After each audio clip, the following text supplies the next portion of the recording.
So now part D की तरफ हम आ गए हैं। इस तरह के क्वेश्चन को हम लोग क्वेश्चन नंबर 1 भी सॉल्व कर चुके हैं, तो हमें थोड़ा सा एक्सपीरियंस है कि how to handle this type of question.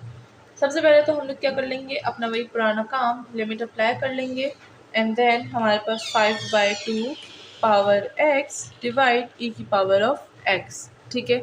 So now यहाँ पर अगर हम लोग इस फंक्शन को देखें तो क्या इस फंक्शन को हम लोग जो है सॉल्व कर सकते हैं without any using L Hôpital rule. Of course किस तरह से, लेट्स सी। ये हो जाएगा हमारे पास लिमिट एज इट इज़, क्योंकि अभी तक अप्लाई नहीं की। 5 डबल डिवीज़न आ रही है, डबल डिवीज़न को सिंप्लीफाई करेंगे, उसका भी मैं सिंप्लीफिकेशन बता चुकी हूँ काफ़ी दफ़ा, ताकि किसी स्टूडेंट को अगर प्रॉब्लम हो तो उसको फिर इस चीज़ में प्रॉब्लम ना हो। ठीक है। सो 2 जो है नीचे आ जाएगा एंड होल पावर x ले लेंगे बिकॉज ई की पावर भी x है एंड 5 की पावर और 2 की पावर भी जो सेम है x है। ठीक है। अब अगर यहाँ पर हम देखें, हमेशा हम देखते हैं कि अंदर का फंक्शन जो है वो ग्रेटर है या स्मॉल है। इस अंदर के फंक्शन को हम देखते हैं कि ये फंक्शन जो है ये हमारे पास ग्रेटर है कि स्मॉल है। इसी पर डिपेंड करेगा कि हमारा फंक्शन स्लो होगा या फास्ट होगा। ठीक है। अगर हमारे पास हमारा फंक्शन जो है वो ग्रेटर है तो ये फंक्शन जो होता है हमारे पास फास्ट होता है, अगर वो जो है लेस होता है तो ये फंक्शन हमारे पास स्लो होता है। अब अगर हम लोग 5/2 ई को एक्सपोनेंट को कैलकुलेट करेंगे तो ये हमारे पास लेस देन जो होता है वो होता है 1। जब लेस देन 1 है तो लेस देन 1 पे हम लोग कोई भी पावर अप्लाई करें that will be give us 0। सो ये फंक्शन हमारे पास हो गया है स्लो। इसको मैंने पहले भी क्वेश्चन नंबर 1 में काफ़ी डिटेल से बताया हुआ है। ठीक है। सो आप नोट्स जो है अपने साथ लिखते रहिए इस चीज़ों के, ताकि आपको हर इन्फॉर्मेशन फिर याद हो, क्योंकि अक्सर स्टूडेंट्स होते हैं कि वो लोग क्वेश्चन सॉल्व कर लेते हैं, फिर नेक्स्ट टाइम जो वो लोग बाद में उठाते हैं पेपर्स के लिए वो तो फिर वो भूल जाते हैं कि हमने यहाँ पर क्या किया था। तो अपने पास ज़रा छोटे छोटे मेमोज ना इस पर स्टिक किया करें। नाउ हमारे पास आता है पार्ट ई, जिसमें हमें मिला है ई की पावर माइनस ऑफ x, यानी एक एक्सपोनेंट फंक्शन है। ठीक है। खुद ही में एक एक्सपोनेंट फंक्शन है। अब देखते हैं कि इसको कैसे सॉल्व करेंगे जब हम अप्लाई करेंगे हमारी limit that x goes to infinity.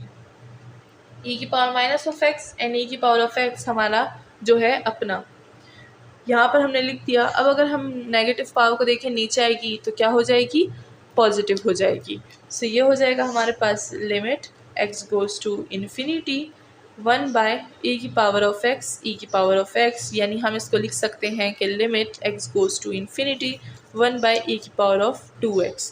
अब 2x पे हम कुछ भी कर लें, हमारे पास लिमिट 1/इन्फिनिटी ही आनी है। 1/इन्फिनिटी 0 होती है, यानी जो फंक्शन है वो हमारे पास स्लो काम कर रहा है। ठीक है। स्लो काम कर रहा है बिल्कुल हमारी जो है, अब मैं बोलूँगी क्या बोलूँ, छोड़ो आगे चलते हैं। ठीक है,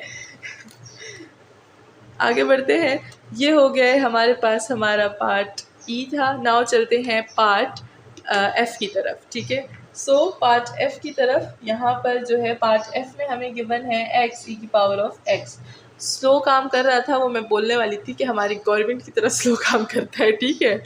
सो तो आगे बढ़ते हैं, इसको नहीं छेड़ते। ठीक है, बहुत ही सेंसिटिव टॉपिक है। यहाँ पर हमारे पास है एक्स ई की पावर ऑफ एक्स। अब इसको कैसे सॉल्व करेंगे, तो भाई पुराना काम है। ठीक है। पहले इलेक्शन लड़ेंगे फिर हुकूमत आएगी। ठीक है। चलिए इलेक्शन में हम लोग करते हैं limit X goes to infinity. हुकूमत के लिए हम लोग क्या करेंगे, ई एक्सपोनेंट पे इसको डिवाइड कर देंगे। ठीक है। सो हमने कर दिया है डिवाइड। अब हम लोग कोई और टॉपिक ले लेते हैं। ठीक है। हाँ, तो अगर हम देखें सिंपली हमारे पास कैंसिल हो जाएगा। कैंसिल हो जाएगा तो हमारे पास क्या बचेगा, x। अगर हम लोग x पे जो है कोई भी लिमिट अप्लाई करेंगे सो हमें क्या मिलेगा, हमें मिलेगी इन्फिनिटी। और इन्फिनिटी जो है वो हमारे पास गवाह है कि फ़ंक्शन क्या करता है, फास्ट काम करता है। और हम खुश हो जाते हैं जब कभी फंक्शन का फास्ट काम करता है। ठीक है। नाउ हमारे पास पार्ट एफ हो गया है। अब चलते हैं पार्ट एफ के बाद क्या आता है, जी। अल्फ़ाबेट भी जो है अब हमारे काम की नहीं होती, कभी कभी ये लोग दे देते हैं तो हमें भी पता चल जाता है भाई एफ के बाद जी आता है। ठीक है।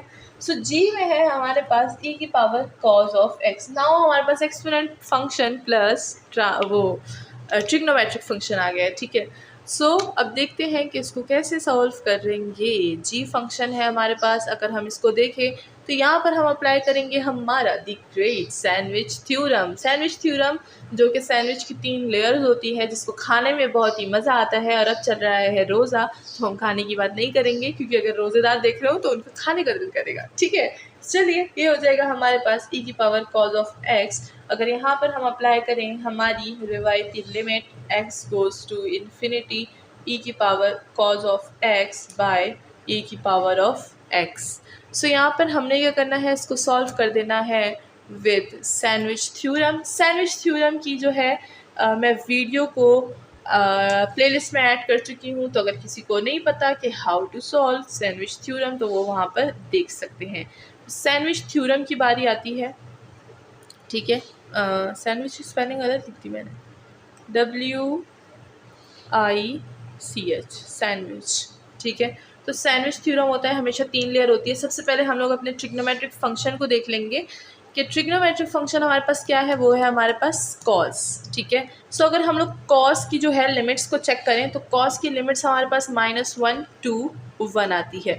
1 और -1 के बीच ही जो है ये वो चल रहा होता है, इसके आगे नहीं चल सकता। जैसे कि मैं आपको बोलती हूँ कि साइन और कॉस जो है अपने घर के बाहर नहीं निकल सकते, इनको अलाउ नहीं है घर से बाहर जाना, बिकॉज ये अपना ख्याल नहीं रख सकते। ठीक है, सो हमारे पास ये है। अब अगर हम लोग इसी पे एक्सपोनेंट फंक्शन अप्लाई कर देंगे, ठीक है, इसी पे हम लोग क्या करेंगे, एक्सपोनेंट फंक्शन को अप्लाई कर देंगे। तो दिस विल बी e की power minus of x and e की power cos of x and e की पावर ऑफ 1। ठीक है, अब यहाँ पर हमने एक्सपोनेंट फंक्शन अप्लाई कर दिया। नाउ नीचे अगर हम देखें हमारे पास एक और जो है एक्सपोनेंट फंक्शन है, so we will also apply that e की पावर ऑफ x, e की पावर ऑफ x, e की पावर ऑफ x।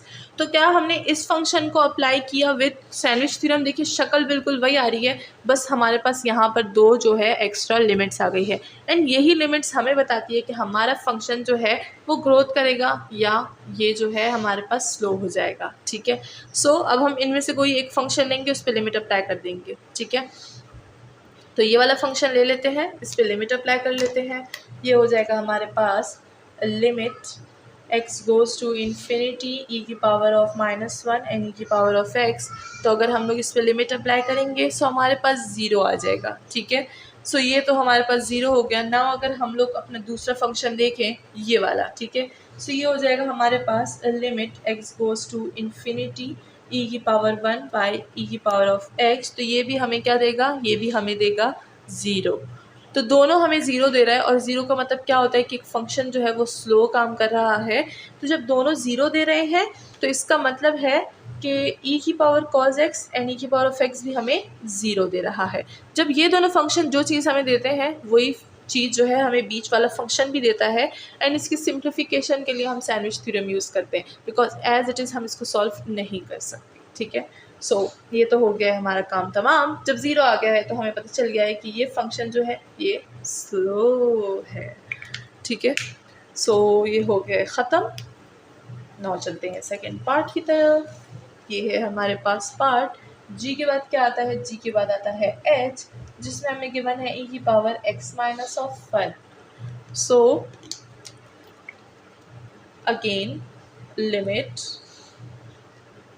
e की power x minus 1, again exponent function. Again अगर हम यहाँ देखें तो हमारे पास क्या होगा, हमारे पास e की पावर ऑफ x जो है वो नीचे आ जाएगा। अच्छा, ये e की पावर ऑफ x में -1 जो है हमारे पास लिमिट दी गई है -1। So this whole function will be in denominator. ये हो जाएगा limit x goes to infinity 1 e की पावर ऑफ x, e की पावर ऑफ -x प्लस 1। ठीक है, दोनों की जो साइन है वो चेंज हो जाएंगी बिकॉज नीचे आ रहा है। तो -x and plus of 1, -x plus 1 will be cancel and हमारे पास क्या आ जाएगा, limit x goes to infinity 1 by e की पावर ऑफ 1। e की पावर ऑफ 1 हमें क्या देगा, वो e की पावर ऑफ 1 ही देगा। एंड 1 बाई e मतलब हमारे पास एक कांस्टेंट वैल्यू आ गई। जब कांस्टेंट वैल्यू आ जाती है तो हमें पता चल जाता है कि फंक्शन एट सेम रेट पे जो है वो ग्रो कर रहा है, एट सेम रेट। बस सेम रेट यहाँ पे लिख देते हैं, सेम रेट। बस इसको हमें पता चल गया कि हमारे पास कौन सा फंक्शन किस तरह से ग्रो करता है, किस तरह से स्लो होता है एंड किस तरह से सेम रेट पे जो है वो काम करता है। इसी के साथ क्वेश्चन नंबर 2 जो हो गया है वो सॉल्व। नाउ चलते हैं क्वेश्चन नंबर 3 की तरफ।